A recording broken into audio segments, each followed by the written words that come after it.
Hey everyone, welcome to another episode of the Caregiving and Entrepreneurship Reimagined podcast. Happy New Year. This is the first episode for 2025, and I am so excited. But y'all, it's been a hot minute. I was down with my family. My husband and I both caught COVID in November, so that basically killed the month of November for us. And then December we were recovering, and then we had the holidays. But I'm going to commit to getting more frequent with the episodes again. So be watching, make sure you subscribe and you're following wherever you're listening to the episode, be it on YouTube, my blog, Spotify, or Apple. So just so we got that out of the way. But today, I'm so excited about today's episode because I have my dear friend and fellow business owner, Magan Outlaw, on today.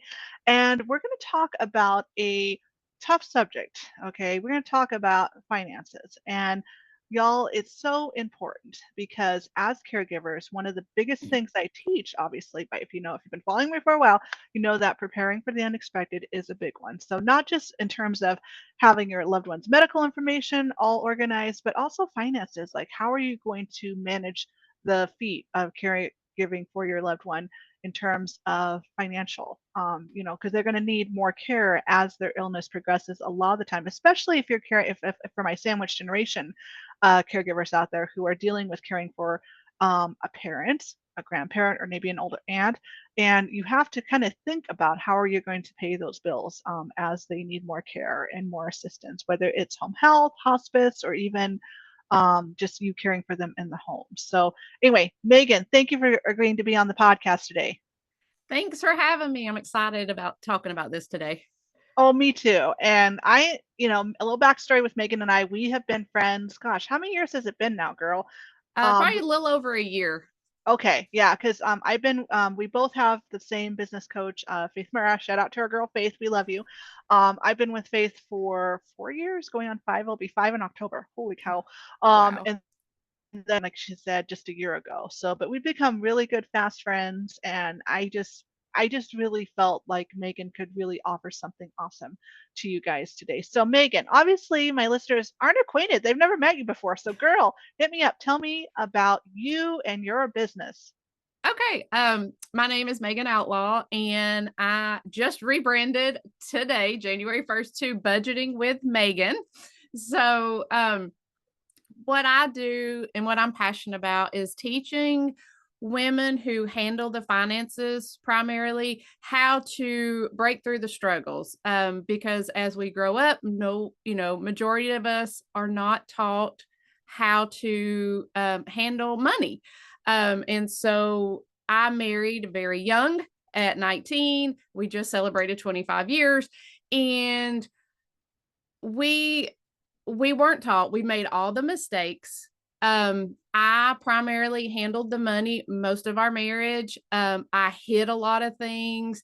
I didn't want to cause stress for my husband, and so I took on all that stress. And so now I want to help people, especially if they are, have a partner, how to get on the same page, how to both handle the stress together and not try to take it all on their self. I love that. And with caregiving and with business, I mean, obviously with the business, we're usually the main ones doing the stuff for the business. So that kind of stress is on us. But in terms of our personal life and in terms of just being a married couple and raising a family, or like obviously like what we're talking about today in terms of caregiving, there's the added stress. There's a lot of added stress that comes with caregiving. Just worry about your loved one's well-being, but the financial bit, I think, gets lost in the waves a little bit sometimes because it is something that money is just one of those topics that people do not like to talk about. It's a reason Yes. for divorce. It definitely can be a hot ticket for families when you're trying to make good decisions about making sure your loved one gets the care they need and still honor their wishes. I know for us, I was so thankful that for my father and my grandmother when we were caring for them, I am so thankful that it worked out that we could just get them on home health and then transition to the hospice and they got to die at home. And same thing with my mother.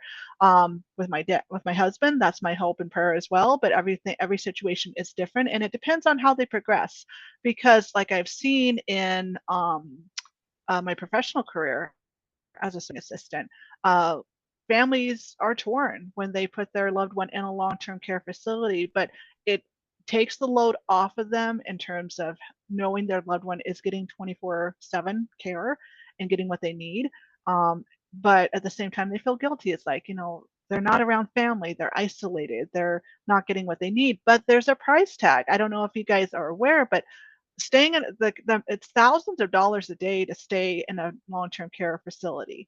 And if your loved one doesn't have long-term care health insurance, that can't happen. But also too, you need coverage too to also have the resource of home health too, and hospice care as well. So thinking about how you're going to pay for it, thinking about how you can manage it is a big skill. And even just day to day, with medications. Medications can be thousands of dollars. My husband's on two right now, and I I can't remember the exact figure, but it is more than just a couple hundred. It's thousands. So thank God for his insurance, otherwise we would be drowning right now. So anyway, so Megan, when we're talking about money, what are some of the biggest misconceptions people have about money? And then twofold, what is the biggest mistake that people do make then with money? So, when it comes to money, I think part of probably the biggest mistake people make is not utilizing it to the best of their abilities. So they think it comes in, it goes out, and that's it. And you have to plan. And so that's why I teach budgeting. And so most people think budgeting is restrictive, means they can never have fun, they can never spend, and that is not the case. So budgeting it helps you to tell your money where to go. You get to choose where you're spending that money. So like I just had a meeting with a client earlier this week, and she has got a daughter with a disability, and so we were talking, like medications and like you were talking about, and doctor visits, and trying to plan what to do every month because it's not consistent. You never know what's going to come up, and that's part of the stress that you deal with. So, I gave her the suggestion, let's plan for the most that you normally spend a month. Let's, whatever you don't spend of that dollar amount, we're going to put in a savings account. So that way you're prepared for 3 months down the road when you do have a high month of cost because something unexpected came up, you've got that money set aside. She had never thought about that before. It's Hmm. just little simple things like that that you just don't think about because no one taught you how to do it. And so it's just, I this year for Christmas, I'm very lucky, both my parents are still living. But me and my stepbrother gave my dad and stepmom a chunk of money to go towards a living trust. It's not something anybody wants to talk about, that you want to deal with, but it is reality. You have to prepare for these things. And so we're going to help, that's our goal for January, is to get that set up for them because we will be responsible to take care of them. My grandmother is in her 90s, still lives on her own. And that is something my mom and her sisters, are having to take care of her, pay her bills. And when you're dealing with someone else's money, it gets tricky because, you want to do the best for them.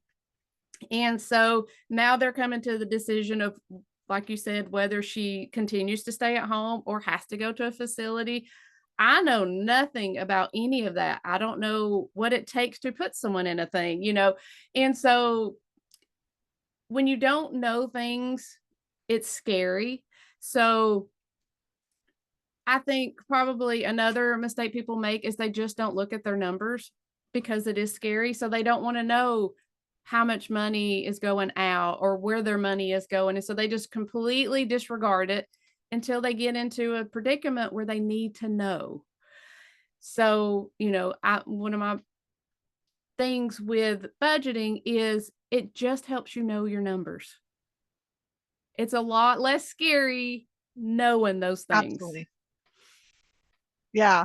And I will say too, like I love that tip you gave of telling your client to budget high, because then you have a cushion, like you say, if something happens. Because it is true, as caregivers, for our loved ones, and especially with chronic illness where it goes up, ebbs and flows, you just don't know.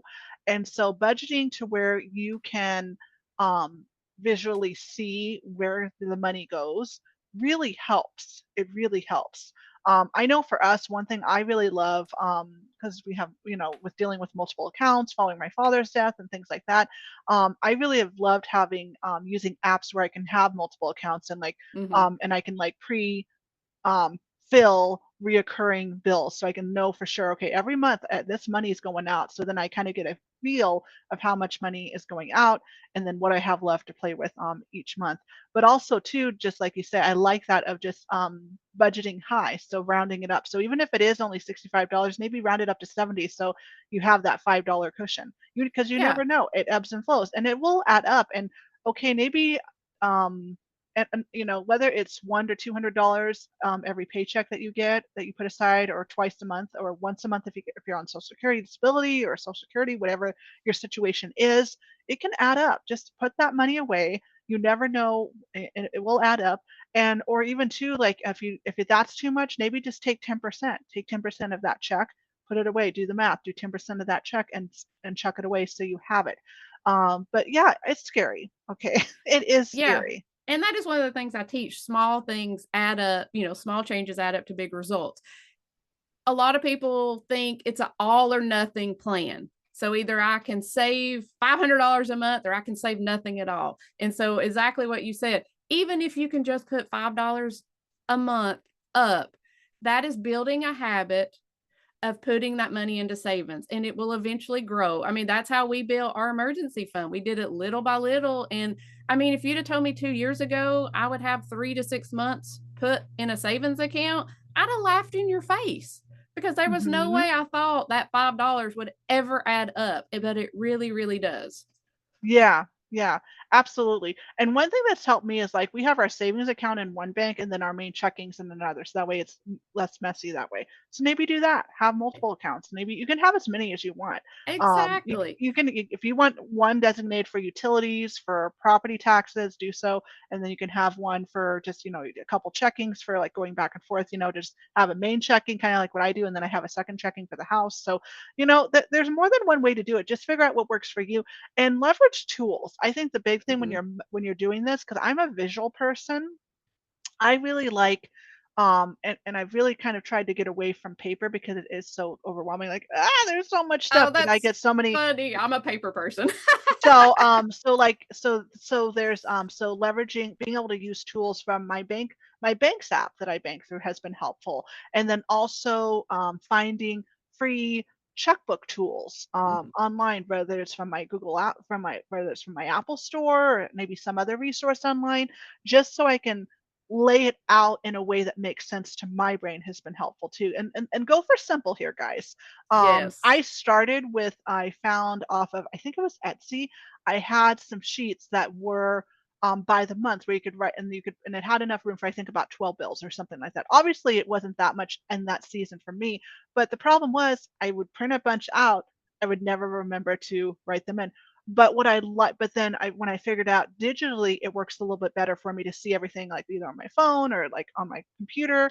That works out better because I can put reoccurring. So every time I open it up, I'm constantly seeing monthly stuff and I see the dates of when those bills are set to go out, and I'm constantly seeing an updated total too in real time about where I'm at with our budget, because obviously throughout the months you have your reoccurring bills that are going to hit every month, but then things come up like you have to buy groceries, so it might go up and down depending on what you need, or like we've talked about with healthcare, maybe this month, oh, the doctor decided that that medication dose is not enough, so we got to go up. So then, therefore, the price of that medication Mhm. goes up. Or maybe you switch to a different one altogether, and instead of paying $25 a month for a 30-day supply of that med, you're now paying $50. So it there's just so many ebbs and flow to money and budgeting.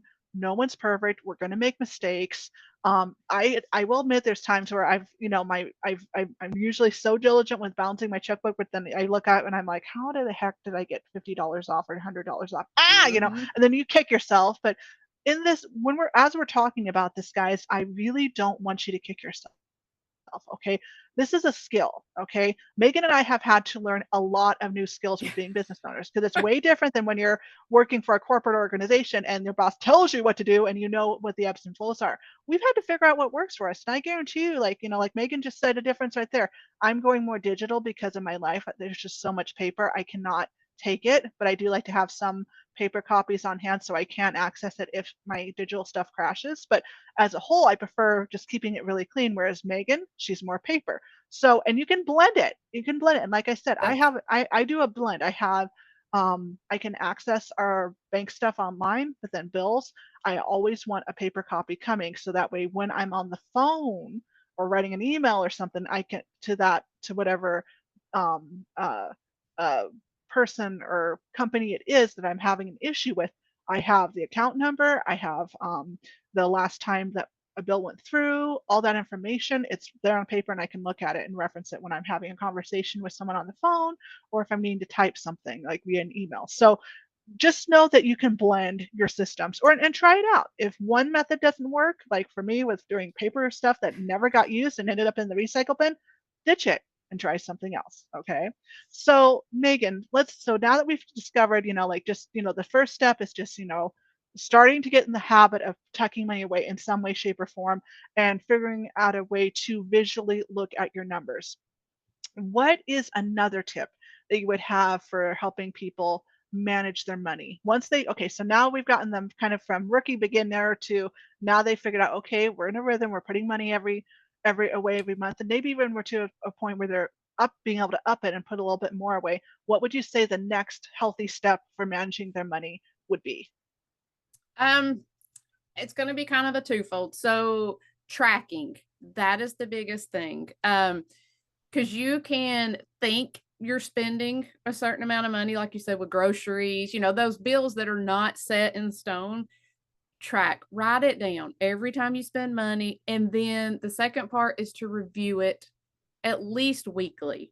Once you get in the groove of things, and get it really under your belt, you can probably go to monthly. But in the beginning, look at it weekly. Look at what you're spending. Those little purchases add up so much. And you think, oh, I just spent $20. But then you go back and you see you actually spent 50 just stopping at the gas station, picking up snacks there, So tracking it is the biggest thing, and then reviewing it. Because when I first started budgeting, I would list everything out. I'd list all of our bills, what I thought I was going to spend on groceries, gas, Medicaid, everything like that. And then at the end of the month, I'm like, why am I still broke? I should have had money left over. Well, I was never going back and actually tracking what I was spending. I was just making a list. I wasn't Yeah. budgeting. So that's my biggest tip, is to track.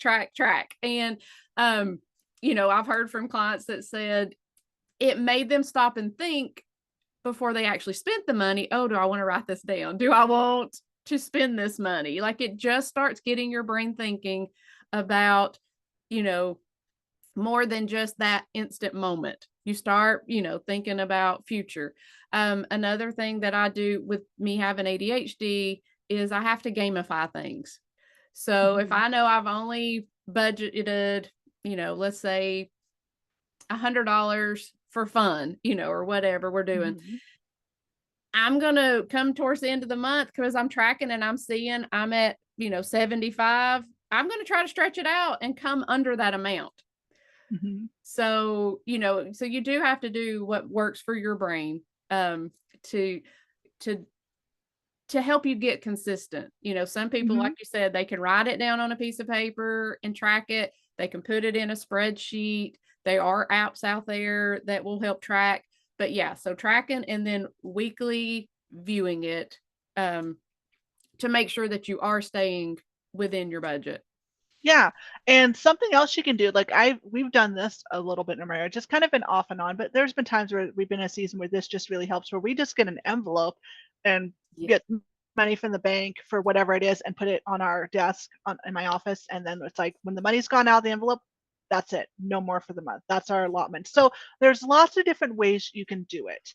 Also, I will say too, with tracking, it's again like just get in the habit of writing it down right away in real time. That's why I kind of like the digital on my phone, because I can write every time I get done doing something. I'm the kind, my husband's like, I'll do it later, but sometimes, and then he still forgets, but I remind him it's okay, it's okay, everyone's different. For me, I feel better since I do the budget. I feel better right after the minute. Like yesterday I had to go to the store twice because I went and then I realized I forgot something on my list, shoot, and I wanted to go back. So anyway, but every time I was done in my car before we left the parking lot, I wrote it down my digital checkbook so I wouldn't forget. Yes. Because otherwise, that's because that happens too. If you Mm-hmm. forget, then then you wonder, why am I off? Why does it say? Why is my bank app saying I have only $300 when my checkbook app says I have 700? It's like, oh no, I Exactly. went to and got groceries today and I had to fill up my car with gas, and then I had to take my loved one to the ER because something happened. So just be aware of that. Get in the habit. So maybe if it's not, if for you it's too much to try to do it, like try to remember to do it every time, maybe get in the habit, like right after supper in the evening, or you spend 15 minutes going through your receipts for the day, from the day, and just making sure you have everything written down. And then for the week, at the end of the week, just kind of like you say, go back through, write everything down that you spent, go back through your app. That's what I like about apps too, is you can scroll back. You can even search by day, because there's the other day I was looking up something because we had a bill coming up, and I was just curious. I was like, I can't remember how much we paid annually last year Mm-hmm. than this year. And holy cow, it went up, because I compared and I was like, darn it, why do things have to keep going up? I know. But it was also helpful and nice to be able to search for that information. So just play around with it. There's no wrong or right way. So, Megan, okay, so we've talked about, um, putting money aside in some way, shape, or form. We've talked about tracking, so that way we're really actually evaluating. I say tracking slash evaluating. So Yes. really seeing and actually seeing where the money's going, actually, and how much we're spending in whatever category, if you will. Thirdly, I would say, what is a good pep talk that you could give people? Because let's face it, money is really hard. And like I would say too, like, what's a pep talk for having money conversations with a loved one, whether it's if you're a caregiver and you're caring for someone, if it's someone like you say in your, like we're with you, where you do the budget and you've had to own up to your mistakes, and you need to come clean, and just and you're also needing that support moving forward with to have a healthy marriage around money, because I've said, it's one of the highest things that It leads to is. divorce, right? And we don't want that. No. So because we don't want money to be a friction in our relationships, be it with someone in our lives that we're caregiving for, or our significant other relationship, or if we're an adult and we have special needs children, or whatever the situation is. How can we have healthy, productive conversations with our loved ones around money, so we're still getting everyone on the same page, but we're being respectful, and we're not putting someone on either end feeling like we're attacking them. Yes. So the number one way to come at it, especially if you're dealing with a partner, come at it with curiosity. Don't, don't ever come at it attacking, like, and you need to do this and you need to do that. Come at it with curiosity of, hey, this is what I'm seeing. How do you think we can change it going forward? You know, Set up monthly budget dates where you just talk about how you're feeling, you know. Um, and like I said, definitely don't ever, don't be accusing them of doing things because you don't know what's going on in their mind. Like in my head, I was making up stories of how I thought my husband was going to react if I told him, that I spent so and so amount of money. And then when it actually came down to having those conversations, that's not how he reacted. It was just stories I was making up. And so don't do that. So, um, but that's one of the things, because my husband is a saver. I am a spender. He was stressing out thinking I was spending all the money. I was stressing out because I thought he was not, allowing me to spend any money. It's just like I said, it's all the stories that you make up. Um, and so having the budget where he can see it every day of what money's coming in and what money's going out helped his anxiety. Me having a line item where I could freely spend if I, needed to pick up something for the kids, I wouldn't have to stress, oh my God, I got to tell him I spent $20. So just having those honest conversations, having something in place that helps both of you, whatever your anxiety is. Um, I would, just having a time set aside, like I said, a monthly time where you just sit down. This is how I'm feeling. This is what I'm seeing. This is what I'd like in the future. How can we get to that point together? How do you see it? Because sometimes you see things and I'm like, oh my gosh, we're, so far behind in our savings. And he's looking at it going, oh my gosh, I can't believe we have this much in savings. So you got to Yeah. find that compromise. You got to find the middle ground. It's Yeah. not easy. And the biggest thing is a budget is, it's not rigid. It is not the same every month. Things are going to change and you got to be flexible with changing. Hmm. You're going to be in different seasons. If you are like this year, our big goal was to pay off my car because it was the last thing we owed other than our mortgage. And so we really buckled down. We did not go on vacation. We didn't spend extra money. We kept our kids involved. They knew what our big goal was and why we were making these decisions. We're very open with our kids because we're trying to change um, their perspective on money and teaching them. So like my oldest just moved out last year. He had a year's worth of rent saved up.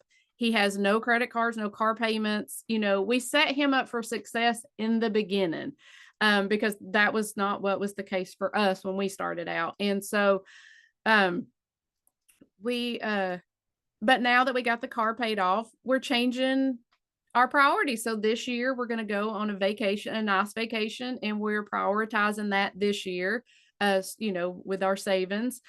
Um, and so you just have to be able to go with the flow and be able to change. Sometimes when you're in a season of have all these medical bills and I'm drowning, it's going to be hard, but know on the other side of it, you're going to be okay. You're going to get through it because you have a plan. You know what you're doing with your money. And so just stick with it. It's not, like I said earlier, it's not an all or nothing. It is, okay, I screwed up. How do I fix it? How do we get right back on track? Just, making those small changes that you just immediately get right back on track. We've learned that from Faith and Creator Camp. When you feel like you've messed up, you got to recover.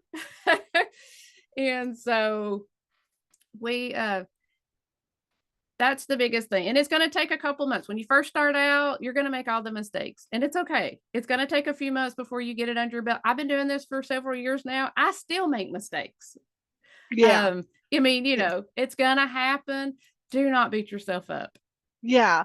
And that's a big thing. I've talked about this before too, guys. Guys, we're human beings. We're not Exactly. robots. We're not machines, okay? And even machines that can be helpful sometimes screw up, okay? We're Mm-hmm. human beings, okay? We're not perfect. We're going to make mistakes. It says nothing about the ability of our skills or who we are in essence as a person. It just means we messed up and we made a mistake. And now it's time to admit that mistake and then move forward and get back in the saddle and go, okay, y'all, I'm ready to get back in the saddle. I'm ready to get back at this, whatever it takes. Whatever it takes. There is no shame in it. Just get back in the saddle, admit you had the mistake, and then just move forward. There's nothing wrong with you. It says nothing about you. Okay, you got this. You Well, have this. that's something I say on almost all of my digital products at the end is I say, you got this. Yeah, yeah. It's something some I say too. It's like I'm cheering you on. Has been my tagline. Is that I've just really gotten to that. I think because that's the important thing. I want you guys to walk away from. If you get nothing else from this episode, it's that you're not alone. There's people that are willing to be in your corner to help you through whatever chaos or struggle that you're going through. And I know sometimes too, it's tough to admit, like we talked about, like with money, it's tough to admit, like, oh, we made mistakes, or that we don't have as good a handle on things that we thought we did, and it makes us feel embarrassed and shameful, to ourselves, to other family members who are, especially for caring for other family members, or even our spouse or significant other, as parents, our children. It's no, it's just a facet of life. It's just a skill that takes time. And same thing with caregiving. I am fortunate I had 15 years of professional experience before I started well, with my grandmother, it was less than that because I wasn't through my career yet. But with my husband and with my father, I am so thankful I have had that 15 years total of experience, because those skills were very helpful in helping me navigate caring for them. Although with both of them, they had some issues and some health issues that I had no prior experience with, and so it was a learning curve. I had to kind of roll up my sleeves and learn a new skill to take care of them. That's fine, it happens. And same thing in life, right? Or as business owners, right? There's so many new skills that we are going to have to learn and refine, and it's going to take, more than likely, very rarely do you get it right out the gate. It's going to take some time, whether that's days, weeks, months, maybe this whole year. But as we go through whatever we're going through, either as a caregiver, personally, or professionally as an entrepreneur, just remember that it is a marathon. Okay, you're going to have ebbs and flows where it's smooth sailing. You're like, okay, I feel like I kind of got a handle on things. Yay. Then there are other things that's going to feel like you got kicked in the stomach, and you're like, ah, I can't do this, or I feel like it's so out of control and like I don't know what I'm doing. But you will figure it out. It says nothing about you, and you are totally capable of being able to master these skills, whether it feels like it or not. So, Megan, if people want to learn more about your work, where can we find more Megan Outlaw? Okay, so as I said earlier, I've just rebranded, so I've got a brand new website. It's still a work in progress, but it's budgetingwithmegan.com, and Megan is spelled Magan. I'm on all the socials now as Budgeting with Megan. I've also am going to give your people a free gift. So it is a I don't want to mess up the name. Let me look up exactly. It's okay. Budgeting journal for stressed out women. And so it's just probably about 10 journaling prompts to see where they are financially, where they need to work on some things, just to kind of get an idea of where they are, um, and what their next steps will be. It's so I'm going to give that to your audience, um, because being an entrepreneur, being a caregiver, there's a lot of stress. And so you just need the big, when we were talking, the only thing I could think of is community. You need to find your people, because you feel like you're the only one that's having to deal with this. You're the only one who sucks with money, or you're the only one that's having to care for a parent, and you're not. I mean, so many people are going through the same thing. So find your community of people, whether it be a best friend that you can find in a Facebook group, whatever. Just find somebody to surround yourself with that are in the same situations to help you get through it. Hmm. Absolutely.